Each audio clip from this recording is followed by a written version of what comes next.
Hello friends, very good evening all of you. So today in this lecture we are going to study some measuring instrument like galvanometer, ammeter and voltmeter. Now we know well that when we are going to measure current and voltage like values, we need some device that can measure them easily. So these devices are called galvanometer, voltmeter and ammeter.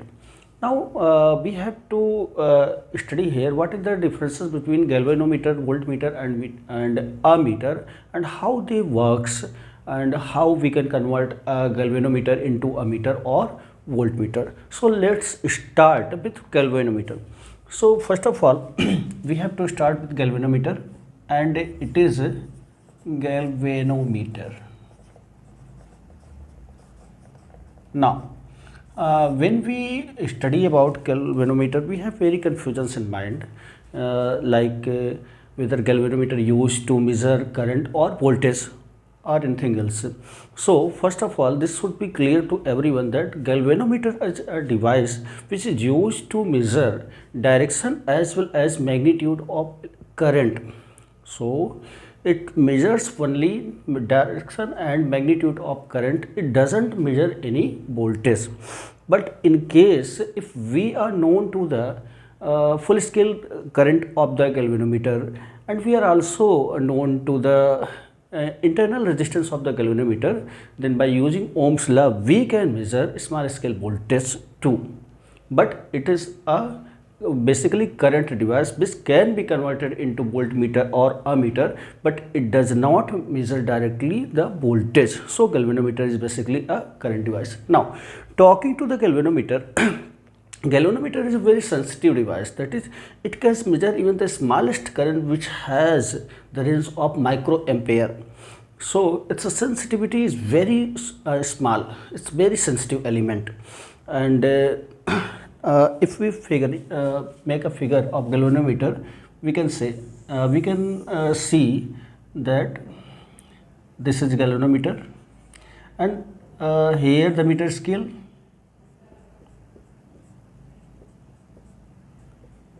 it is able to measure the current in both direction. In the equilibrium position, the deflection of the needle has in between, but when we are going to connect it in series to measure the current in any given circuit, it can deflect on both the side. That's why it is used to measure both direction and magnitude of the current. Now we are not going to study the complete construction of galvanometer. Still it is made of a coil with needle and placed in between a magnetic field. So there are basically two types of galvanometer. One is moving coil galvanometer, and second is pivoted coil galvanometer.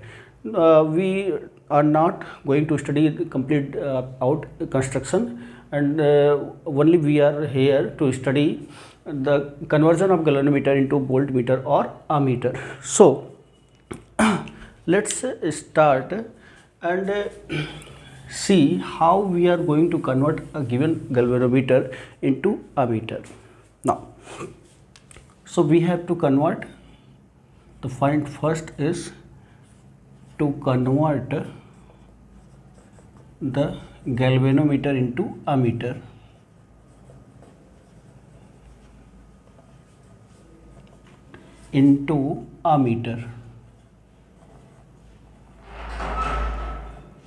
Ammeter. So when we are going to convert a given galvanometer into ammeter, we first need to know what is ammeter. Ammeter is a device which is used to measure high scale current, or that we can say high current.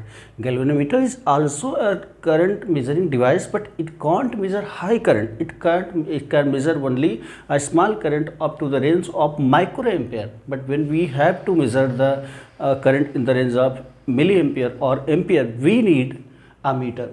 So to convert a given galvanometer into ammeter, we need to add a very small resistance, which is called shunt resistance, in the parallel to the galvanometer. Now consider we have a galvanometer and we have to add them in series to any circuit.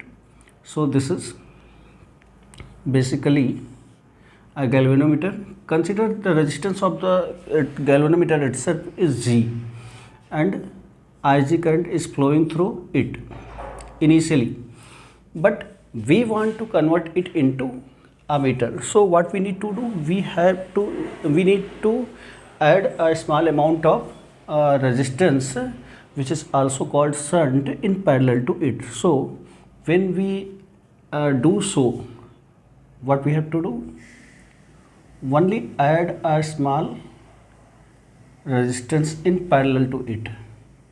So this is a small resistance, and we are adding it in parallel to the galvanometer resistance capital G. Consider it is S, because it is also known as shunt resistance, or shunt only resistance. Now if we consider again that Ig current is flowing through them, this is Ig. Now moving ahead, the current gets a junction.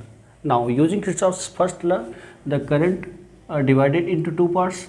The current going to galvanometer is Ig, and the remaining current, which is also known as, or we can say, Ig minus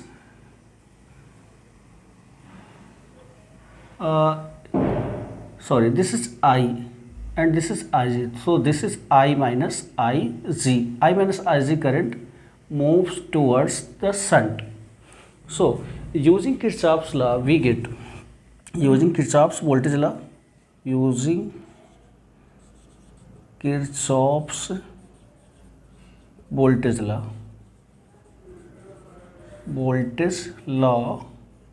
we get what we get, total voltage, that is Ig into capital G will be equal to Ig into capital G, this is not cross, is equal to S multiplied with I minus Ig.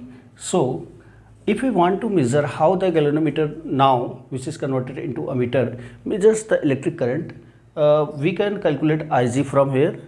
Ig is the current which is measuring by galvanometer and I is the total current which is measured by ammeter. So here we can calculate Ig. What Ig multiplied with capital G is equal to S into I minus S into Ig. So taking this term into left one, we can take it common as Ig capital G plus capital S, which is equal to S plus S into I. So we can calculate Ig here. Ig is equal to S into I divided by G plus S. Now we can clearly see that the shunt is very small resistance. Resistance of the shunt is very small, and Ig is directly proportional to S. Ig is directly proportional to S.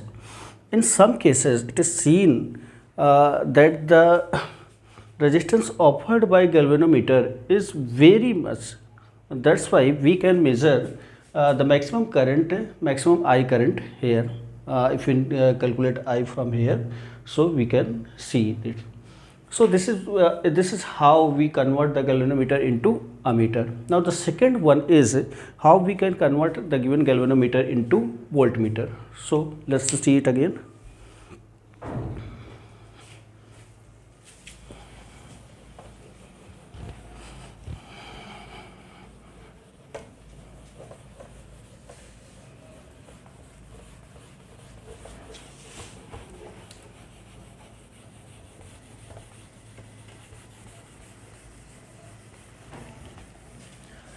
So the second one is conversion of given galvanometer into voltmeter. Point number 2, or directly we can say convert galvanometer into voltmeter. Meter into voltmeter.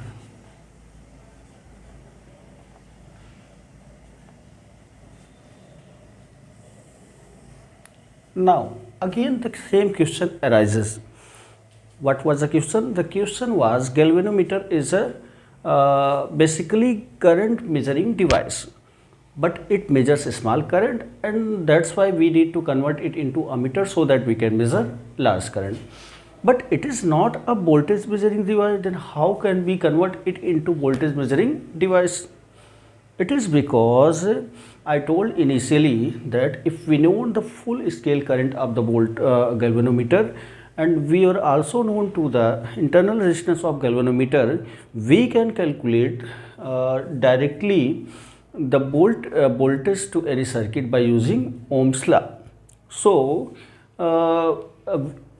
even by using galvanometer, we are able to measure a small voltage, but we can't measure large voltage. So to measure large voltage, what we have to do? We have to convert it into a voltmeter. How we are going to convert it? Let's see. So if we add a very large resistance in series with galvanometer, we can convert it into a voltmeter. So let's see. Initially it was your galvanometer, and we denoted it with this current Ig and internal resistance of galvanometer, which is capital G, and we have to convert it into voltmeter. So what we need to do? We need to add a high resistance. So this is galvanometer and high resistance here. Now this complete configuration is known as voltmeter. This is voltmeter. So here this complete current is I, and here Ig, and here we don't have any other. Yes is also here. So we can directly measure